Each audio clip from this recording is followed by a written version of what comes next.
Chapter 6 is going to take us through proteins so that we can learn more about them as one of our essential macronutrients.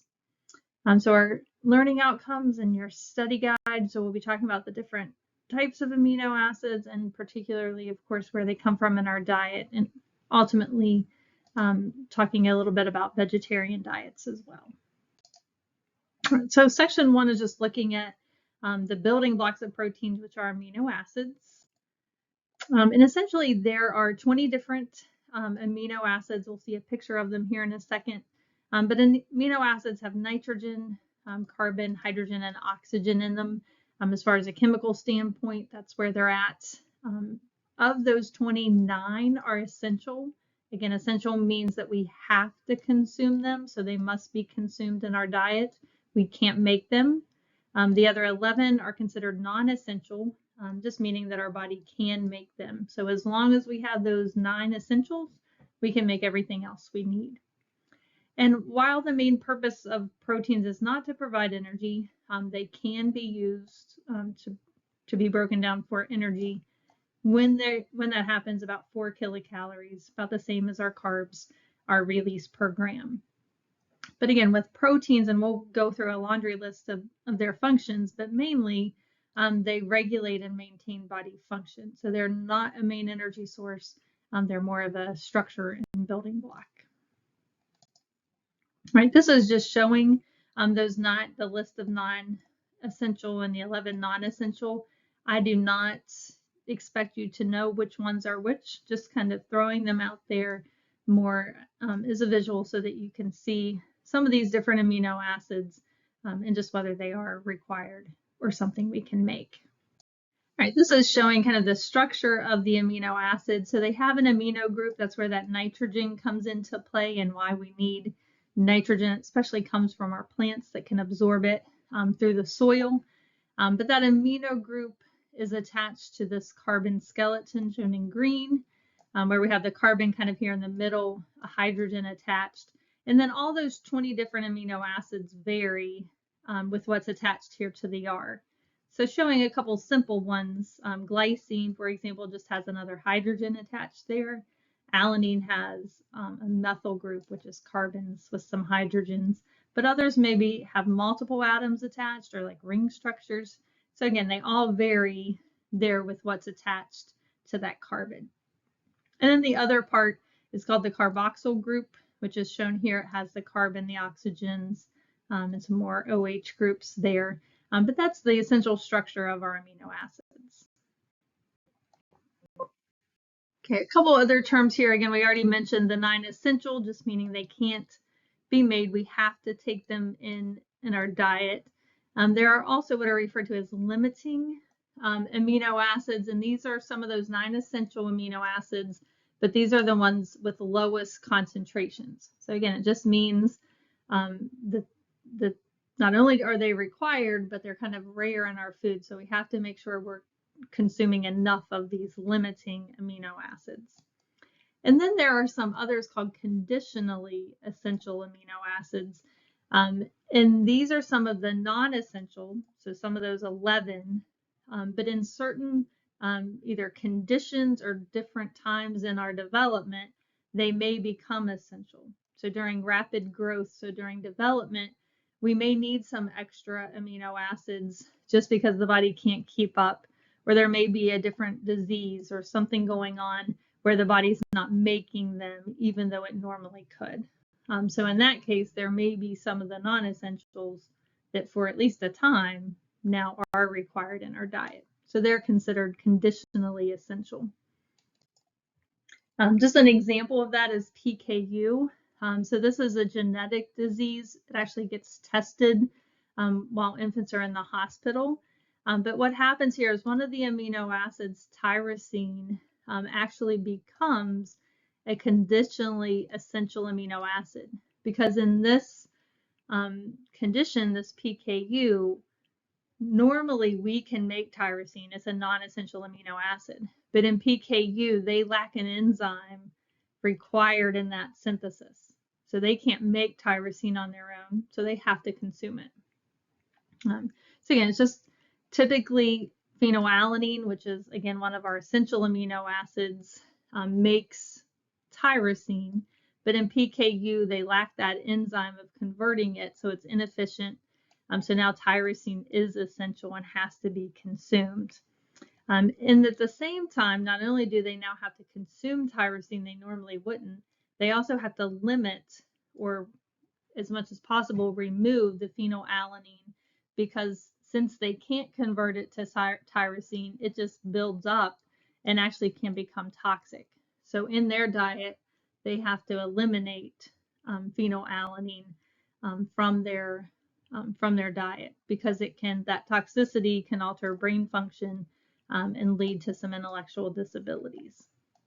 And again, newborns, typically within the first couple days, they get a little blood stick here in their foot, usually the heel, and it tests for that PKU, so they know immediately if this disease is an issue. And this is just showing, again, typically that phenylalanine, which is an essential amino acid, it goes using an enzyme called phenylalanine hydroxylase and makes one of the non-essential amino acids, tyrosine.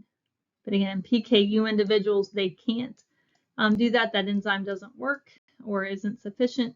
So now tyrosine becomes essential and PKU actually becomes toxic. So they want to not consume, at least not high amounts of that.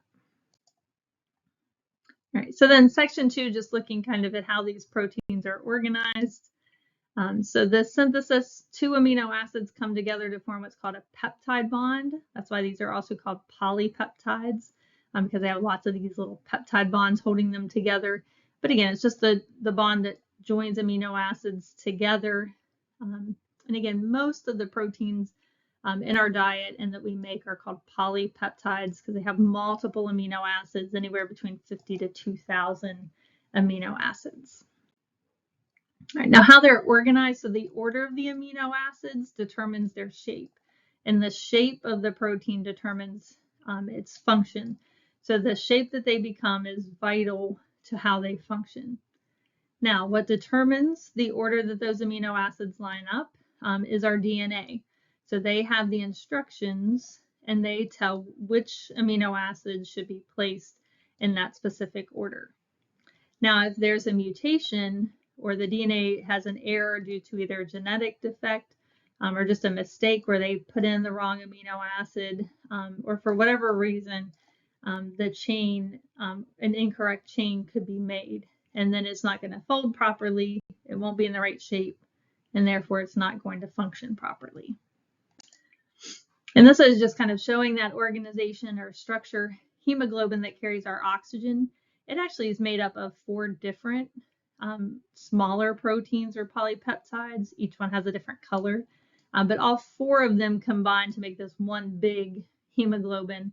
But again, it's in a specific shape, and that shape is based on the order of those amino acids, but ultimately that determines the function.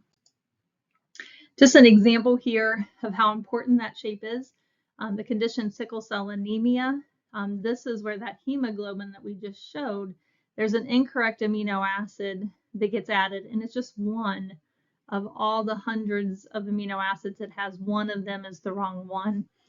So that error in the DNA caused by a mutation causes that hemoglobin to not fold properly, so it alters the structure and that alters the function. So normally red blood cells would be nice and kind of plump. They almost look like a donut, but in individuals with sickle cell, it looks like a sickle, which is like a harvesting tool, but they're flat because of that hemoglobin. And again, due to just one amino acid being the wrong one. Proteins can also become denatured. So denaturation is just the change in the 3-dimensional structure. So again, structure determines function. So if we denature a protein or change it, it no longer functions. And some things that can denature, heat.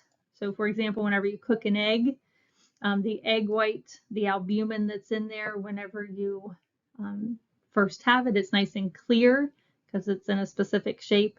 Whenever you heat it, or even if you're making a meringue for a pie, if you whip it from agitation, that spinning shape, that also can denature it, and it turns it white because it denatures it, whether you're cooking it or kind of whipping it, and then that forms a different kind of structure. So that albumin protein, though, in either one of those is no longer functional. But different enzymes can do it. pH can also change it, or again, that agitation. But again, that reduces its activity. It no longer is going to function properly. All right, so then section 3 is moving into our foods and how we get these proteins and where they come from. So of course, food sources are looking at my plate, the main ones where protein comes in would be dairy, and then of course protein, or our meats or our plants. Vegetables, though, and our grains also provide moderate amounts of protein, usually 3 to 8 grams, but again, much lower than what we get in our dairy and our protein group. All right, now the protein quality, though, differs among foods. So it's not just the amount, but what type.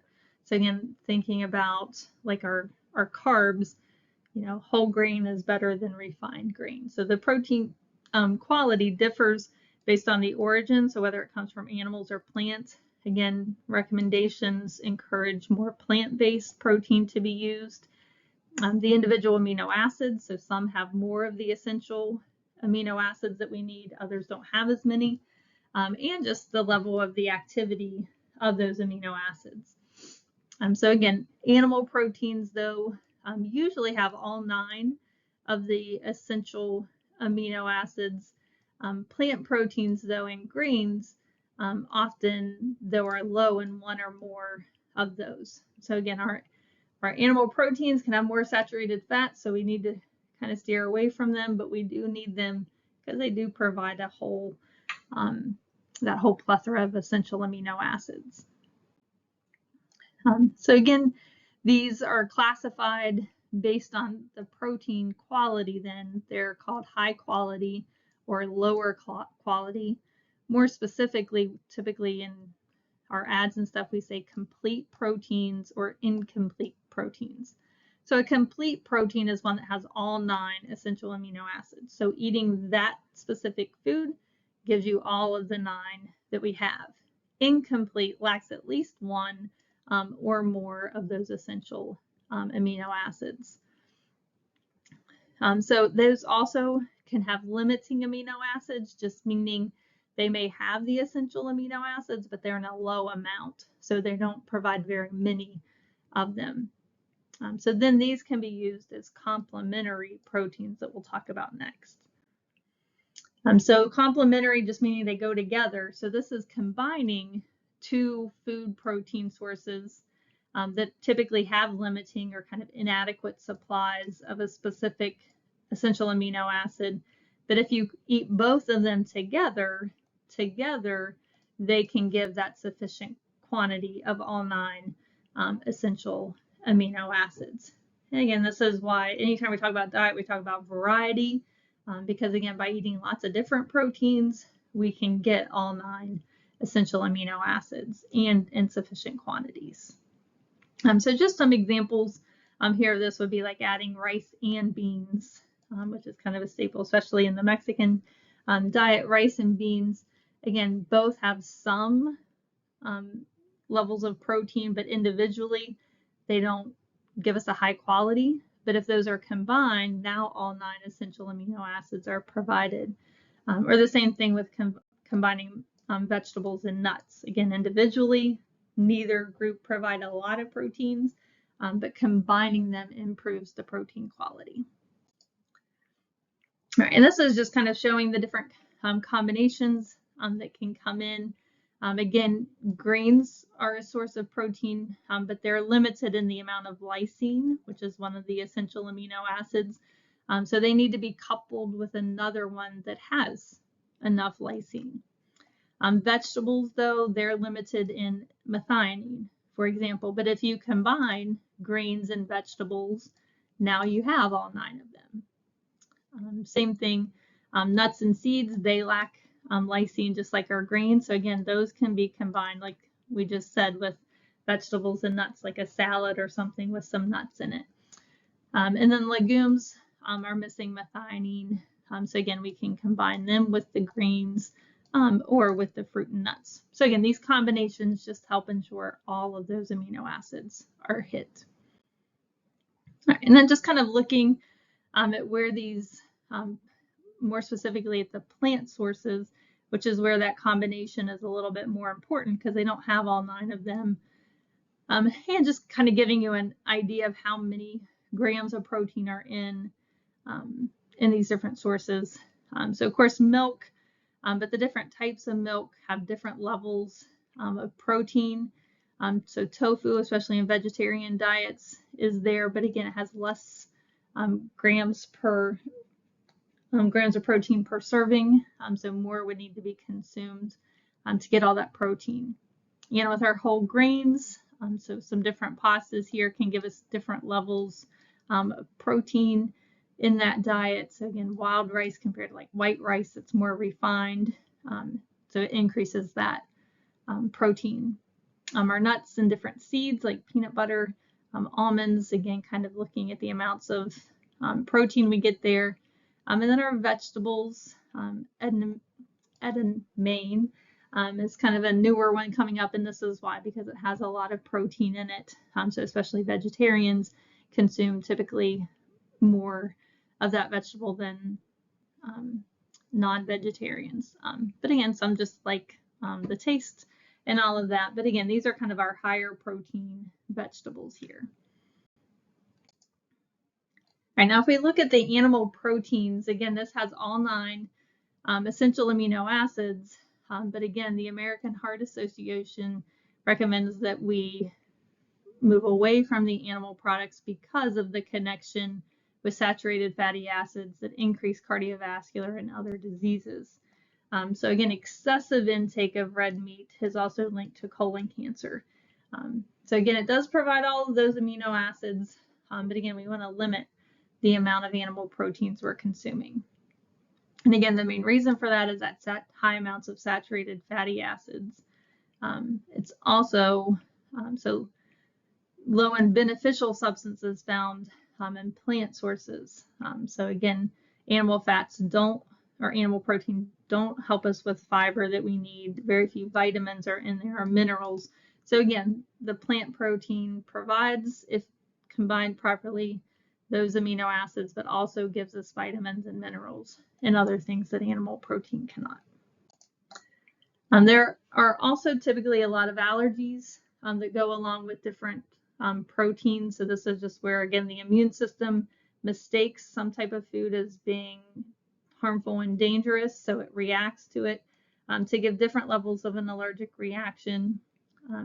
So again, introducing those allergenic foods early may actually prevent the allergies, and they're introduced slowly and individually so that parents can watch for any type of reaction. But this is just showing there are actually 8 foods that account for 90%, so the majority. And a lot of times you will see these on nutritional labels or at different restaurants. It'll say that it contains these. And it could have lots of other potential allergens, but these are the most common, so it wants to alert consumers. So again, things like soy, of course, peanuts is another big one. Thinking about gluten, so wheat or lactose. Think about milk, eggs. People are allergic to fish or shellfish. So again, those are types of proteins that are typically displayed on food labels. All right, and this is just kind of showing that visual of all the different, or the most common, food allergens that are there. All right, thinking about some other conditions. So we talked about celiac disease before whenever we talked about the digestive system, and that's where gluten causes the microvilli that absorb, like little fingers that absorb all of our nutrients. It flattens them, so it decreases absorption. But again, it's due to the sensitivity to gluten. And gluten is a protein found in a lot of different grains like wheat, rye, and barley. So that sensitivity means that gluten doesn't get broken down properly. Again, lack of an enzyme, or the enzyme doesn't work properly, but it leaves behind kind of undigested peptides and amino acids. And what happens in celiac disease is our immune system reacts to those leftover products, causes inflammation, and then an autoimmune response occurs, and it attacks ultimately the microvilli and it flattens them.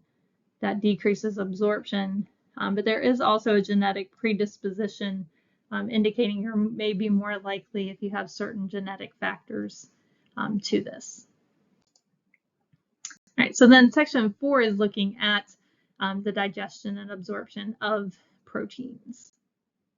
All right, so first of all, that protein denaturation we talked about. So again, changing the shape, so cooking, also the acid in our stomach denatures or changes the shape, kind of loosens them up. That allows the enzymes to work on them a little bit easier. Then gastrin, one of the hormones that's released, actually just thinking of and chewing food causes it to be released, and it is released in the stomach, and that hormone causes an increase of acid and pepsin. So again, acid, of course, by itself denatures or kind of unfolds, loosens the protein from its original shape.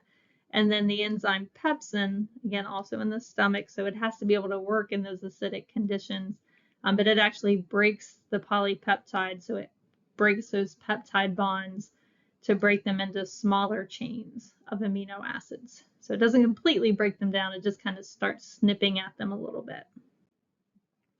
So just kind of looking at what these denatured proteins, again, this is the normal structure, it's in a nice folded shape. So heats or acid just unfold them. Again, this just allows enzymes to come in and see those different peptide bonds so they can break them. Whereas whenever it's in its original structure, some of these, whenever it bends, it's hidden. So it'd be hard for the enzyme to get to them. So denaturing them just allows those enzymes more access. And again, that they can be denatured by heating, so baking or grilling the food. Of course, enzymes can be added, like meat tenderizer actually helps break down the proteins. Again, acids or bases or alkaline, again, mixing or agitating, like pounding meat before you fry it or cook it could be an example there as well. So again, cooking is actually helpful with digestion because it helps breaking down those proteins so they're more easily digested. Those amino acids that the body needs, again, come from those dietary proteins. We have to consume them. So this also reduces the biological activity and allows those enzymes to act on those peptide bonds. All right, as far as where digestion and absorption start happening, so again, here we are starting with proteins instead of the mouth, like we saw with lipids and carbs. We actually start in the stomach with that acid and the pepsin. Then in the small intestine, as it moves through there, there are more enzymes that we'll talk about that help trigger that breakdown through enzymes. Again, little absorption or little protein left by the time it gets to the large intestine. But we need those accessory organs, so the pancreas that helps produce different enzymes that go to the small intestine to break down proteins. And then our liver actually helps absorb those amino acids from that hepatic portal vein. They get there and then let them go into the bloodstream. All right, so in the small intestine, so once we've kind of chopped up the protein into smaller pieces, another hormone, so we have gastrin hormone released in the stomach, CCK is released in the small intestine, and what it does is it's going to trigger pancreatic enzymes. So that hormone says, hey, pancreas, release some enzymes. And it particularly releases trypsin and some others into the small intestine. And they're going to further break down those peptide bonds. The smaller peptides that came from the stomach, they completely break them down into their amino acids. And then those small peptides or amino acids, they can be absorbed through those microvilli. All right, how that actually happens, again, the microvilli surface is little finger-like projections that stick out. The absorptive cells are the ones that absorb the nutrients. We also have some that secrete those different hormones or things like that. And it typically uses active transport. Again, they're amino acids, they're hydrophilic, so they need help across the membrane, but also energy is typically used. So we need energy and a transport protein. Then once they're absorbed, they're nice and hydrophilic. They like the water, they like the blood, so they're sent to the liver by the portal vein, and then the liver releases them into the bloodstream.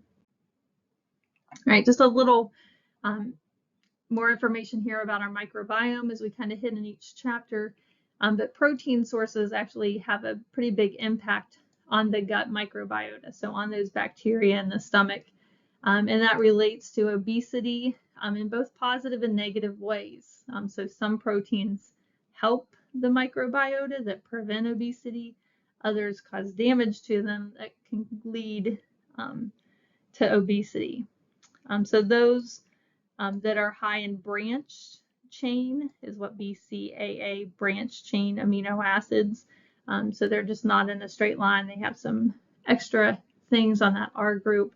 But anyways, these branched amino acids that are often in dairy proteins, they actually help. They have a positive effect. They help the good microbiota, and it helps prevent obesity. So those dairy proteins, good. Red meat and eggs, not so good. So those that are found in the biota, they actually convert them into chemicals, into molecules called trimethylamine and trimethylamine oxide. But ultimately, the production of those increases the risk of heart disease, atherosclerosis, and obesity. So again, some proteins help, some unfortunately hurt.